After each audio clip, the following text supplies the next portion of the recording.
Considering the balancing act it has to pull off, Avengers Infinity War is pretty great. The movie has a gargantuan task of advancing and paying off 10 years of storytelling, and directors Joe and Anthony Russo handled the assignment well. That said, Infinity War is the first movie in the Marvel Cinematic Universe that might leave casual viewers behind. If you haven't been keeping up with the franchise, the film contains a number of moments that may leave viewers scratching their heads rather than fully engrossed. After 20 movies in this series, it's easy to lose a few. And even if you saw them when they came out, how long has it been since then? So if you left the theater with questions, don't worry, we're here to clear up some of those muddier moments for you. If you haven't seen the movie, you should prepare for some spoilers.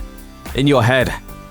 The Mind Stone implanted in the forehead of the Vision is the second Infinity Stone we see in the MCU. We see it in the scepter that Loki wields during the Avengers. But it's changed hands so many times since then that it's easy to forget how it ended up in the powerful android in the first place. Here's a recap. After Loki is defeated in the Avengers, S.H.I.E.L.D. confiscates the scepter, supposedly for safekeeping. Unfortunately, the organization turns out to be rife with undercover Hydra agents, who smuggle the scepter into the hands of their boss, Wolfgang von Strucker. Von Strucker uses the stones to perform experiments on humans and give them powers, which is how Quicksilver and Scarlet Witch come to be. During the events of Age of Ultron, the heroes manage to get the scepter back from von Strucker during a raid on his compound. Iron Man realizes it can be used to power his version of Ultron. Unfortunately, Ultron goes rogue and uses the Mind Stone to power up a new body for himself. The heroes steal both the stone and the robot body, and then combine the two to bring their new teammate, the Vision, to life. A most unexpected cameo.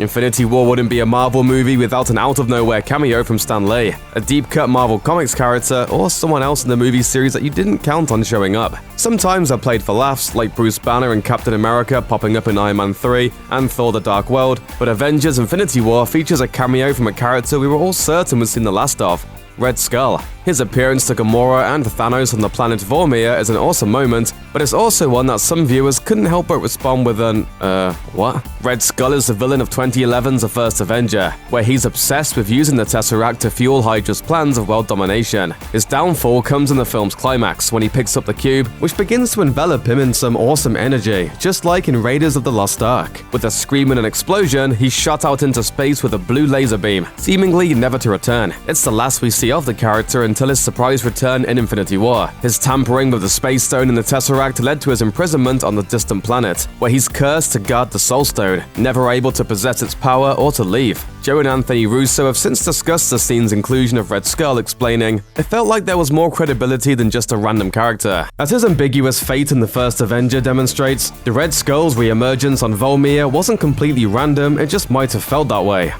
Sibling rivalry. You'd think a father would love his children equally, but then again, Thanos isn't exactly Father of the Year. Even the daughter he claims to love, Gamora, is sacrificed by Thanos so he can wield the Soul Stone. And she was kidnapped to begin with. That's not exactly top-tier parenting. It begs the question as to why Thanos doesn't seem to harbor the same sort of affection for his other daughter, Nebula. It can also lead to some confusion as to why Gamora had to be the sacrifice on Vormir when Thanos already had Nebula imprisoned on his ship. Wouldn't she be a worthy sacrifice for the stone as well? It's established in the Guardians of the Galaxy films that Thanos raises Nebula and Gamora as competitors rather than siblings, pitting them against one another in battle time after time. Gamora constantly wins, and every time she does, Thanos mutilates Nebula, replacing one of her limbs or organs with cybernetic appendages to improve her skills as a warrior. Nonetheless, she never defeats Gamora. There's a Darwinian side to Thanos that finds Nebula to be inferior to Gamora, his masterpiece. She's the ultimate warrior, and he gives himself the credit for making her that way. In his own sick way, he truly loves Gamora in a way he could never love Nebula. Not that it worked out that well for her. Paging Captain Marvel. The post-credits scene is a hallmark of the MCU, and for the most part, they expand the universe and set up future films. Infinity War's post-credits scene is no different. It pulls away from the battle in Wakanda to show the effects of Thanos erasing half of all life on Earth. Nick Fury and Maria Hill realize what's going on, and Fury pages someone as he disintegrates. Who could he be reaching out at a time like this? And what does that little red and blue symbol on his pager mean? The moment can be a bit confusing for anybody not already familiar with the character Captain Marvel, who's getting her own solo movie in March 2019. While not too much is known about how the character will fit into Avengers 4, we do know that her solo film takes place in the 90s, well before the the events of most MCU films we've seen so far. We also know a pre-eye patch Nick Fury will be involved. Knowing all this gives the scene a clearer context. Fury recognizes that something horrible is happening and calls on an old friend we haven't met yet, Captain Marvel, to save the day. Where she's been and what she can do to help in this fight, that's a question not even the comic books can answer. Tony's chest problems. Iron Man 3 closes with Tony Stark stepping down as Iron Man and destroying all of his suits in the process. He also undergoes invasive surgery to remove the shrapnel in his chest, allowing him to finally get rid of the arc reactor that's kept him alive since the first Iron Man. However, Age of Ultron opens with Tony in the Iron Man suit and back at it full time by the time the film is over. Furthermore, at the beginning of Infinity War, we see that he's actually still toting around an arc reactor on his chest. So why? As Tony explains to the long-suffering Pepper Potts, the enclosure spotted in Infinity War isn't actually an arc reactor of the sort that was slowly poisoning him in Iron Man 2. Rather, it's an enclosure for nanotech, basically a storage space for his newest Iron Man suit to reside. He's still clearly got a problem with giving up the Iron Man identity, but at least he stopped poisoning himself with the radioactive gunk. Where's Wong?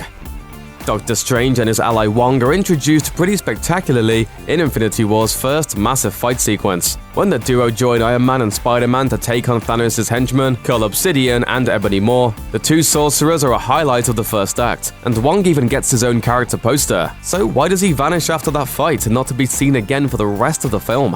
The answer lies in Doctor Strange, and is very briefly alluded to in Infinity War. It all comes down to Doctor Strange and Wong's home, the Sanctum Sanctorum. Part of a network of sanctums manned by other sorcerers, it helps generate a shield against evil, otherworldly forces. There must always be a sorcerer in each sanctum. As Doctor Strange is going to be heading off planet with Iron Man and Spider-Man, Wong is left to stand guard and keep the planet safe. We still don't know if he survives Thanos' purge, but we can at least rest assured that he kept Earth safe from non-Thanos threats while the rest of the Avengers were trying to stop the big purple guy. Who had the Infinity Gauntlet?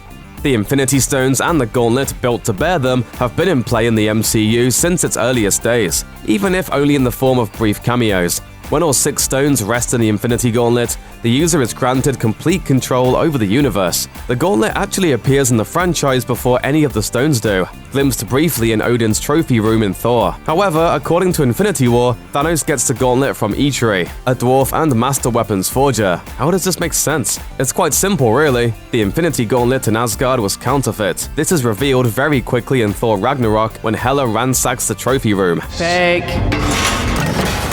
Most of the stuff in here is fake. As it turns out, the real gauntlet is with Thanos, who had Eitri build him a real one, as the dwarf describes. It might be a bit confusing if you missed Hela's line in Ragnarok, so let's not even talk about that third gauntlet in Eitri's studio. Drax's vengeance. Drax the Destroyer, a character who has largely served as comic relief over the course of his last 2 cinematic outings, has one of the most tragic backstories in the MCU. As the Guardians of the Galaxy movies establish, his wife and daughter are victims of the wrath of the Kree terrorist Ronan the Accuser. The title of Destroyer was earned thanks to the murderous rampage he's been on since losing them. It does make one wonder, though, why he holds such a grudge against Thanos if Ronan is the one who murdered his family. Here's why. After Ronan is defeated in Guardians of the Galaxy, Drax learns that the Kree warrior has been working for Thanos all along, which means Thanos is ultimately responsible for the death of Drax's family. Drax then refocuses his thirst for vengeance on the Mad Titan and carries that rage into Infinity War. What did it cost?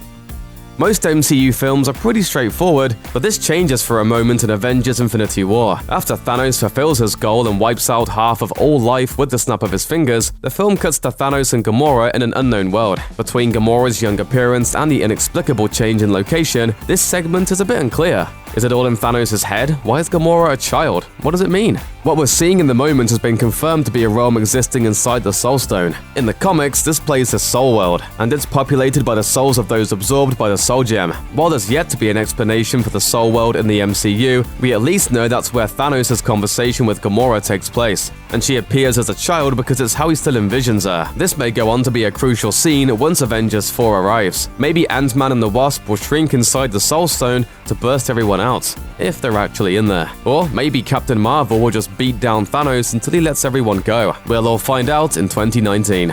Thanks for watching. Click the looper icon to subscribe to our YouTube channel. Plus, check out all this cool stuff we know you'll love too.